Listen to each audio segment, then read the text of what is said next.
Hey, welcome back to Doing It with Tyronzia. Today we're going to be learning how to navigate the load board. We're going to be using Truckstop because I have used several different load boards. I find Truckstop more user friendly. I just like the format, the functionality of it. So this is the one we'll be going over today. So right now you see I'm looking for from Ohio. If you hear my phone ringing and going off, I still have drivers on the road, so I have to keep my phone on just in case one of them call me or text. Once they park for the night, I usually kind of turn off my notification, but until they park for the night, my notification is on. Okay, so right here is going to be the rate. It's going to be the posted rate that the load is paying. Now, their rate is negotiable. So I would always say, don't ever just take this rate. This is just a starting point to see if it's something you would be interested in. But trust me, you can negotiate that rate up. And we'll get into negotiating rates in future videos, not this one. So pretty much that's the rate. You can book it now if you are set up with Truckstop to be able to book loads through Truckstop. I am not, so that's why you don't see anything in that book it now column. Right here is rate per mile. Just what it says is rate per mile, meaning this load is going 521 miles. So it's saying the distance times 72 cents is that 380. So it's rate per mile. So for every mile that truck drives, it's gonna pay out 72 cents, which I wouldn't even waste my time with this one. Pickup is a date that the load is scheduled to pick up. The company is the brokerage that is trying to find a driver or carrier to take the load. The equipment type is what type of trailer you have. So I have mine set up because I have right now 2 flatbeds and a hot shot on the road.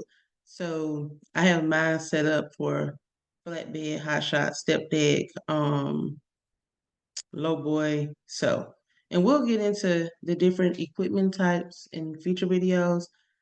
I only dispatch for flatbed trucks. You know, some people dispatch for multiple different equipment types. I find it easier to just like master one and only work with that particular trailer type.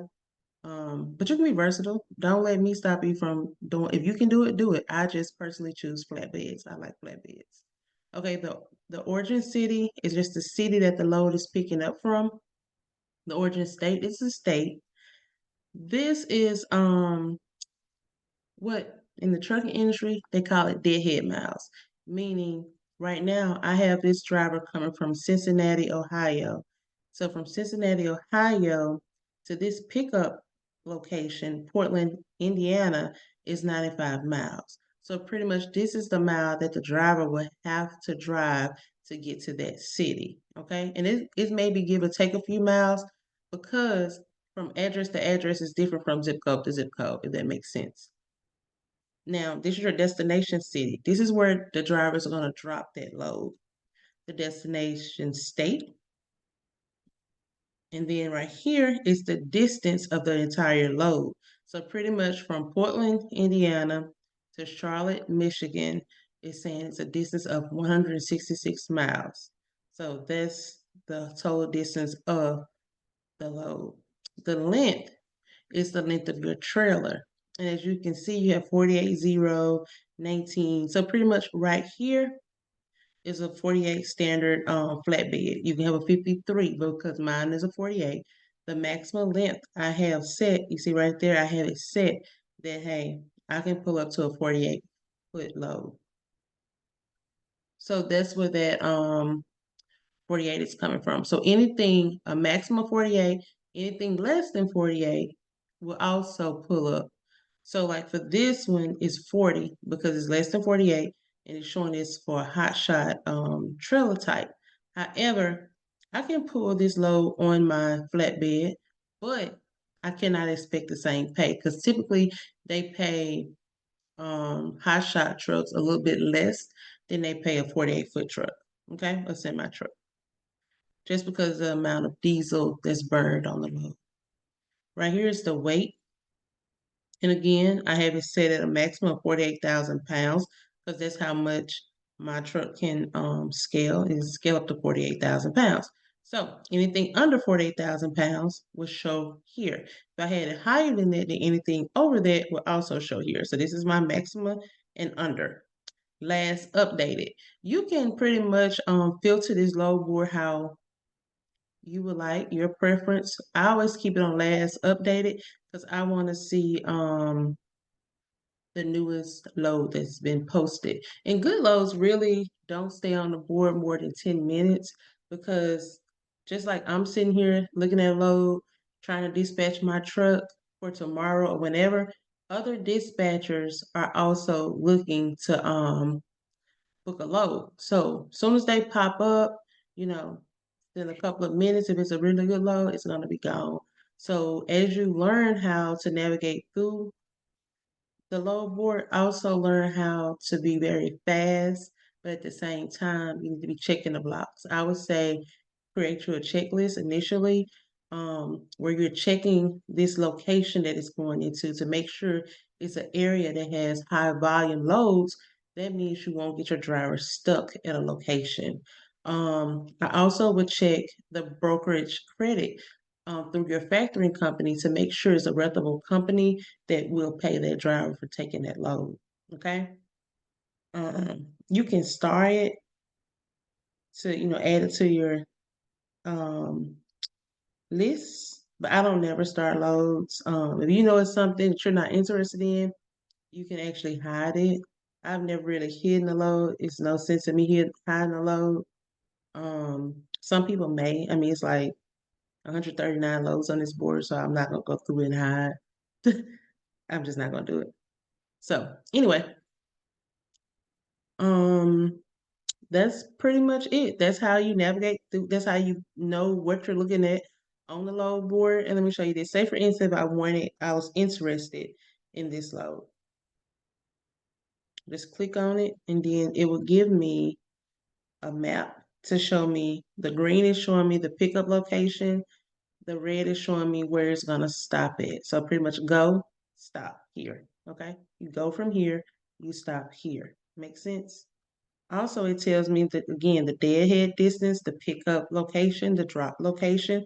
It tells me how many miles the load is, what equipment type that this broker is looking for. He's looking for a flatbed or a step deck, either or. It's showing me that this load is 47,000 pounds. It's 48 feet in length. It says rate not posted. So this is one of those loads that I would have to do a negotiation on to make sure I get the rate that I'm looking for.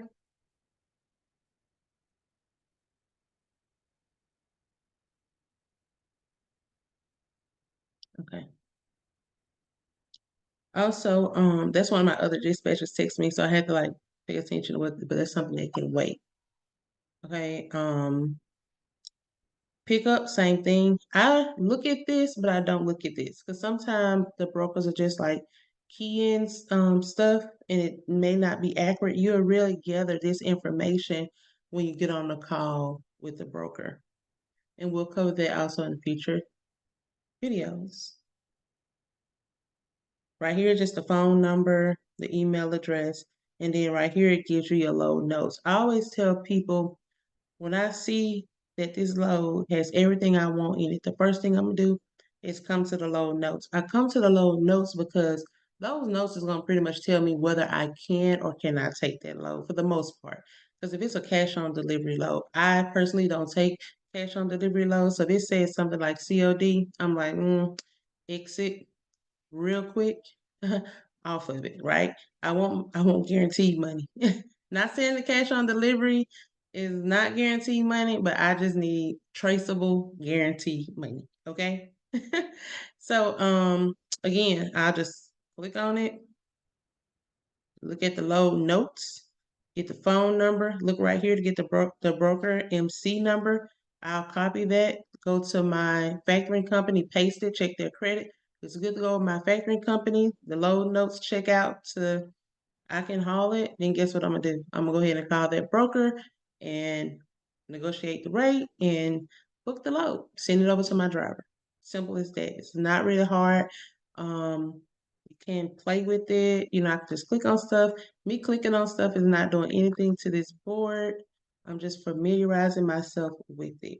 So if y'all have any questions, leave them in the comment. If you have any suggestions on future videos, let me know. I am here to help, not selling you anything. I just want to help people learn for free. Okay, so y'all have a good day. And again, like and subscribe for more videos about dispatching and whatever else I'm going to be teaching because it's going to be way more than dispatching, okay?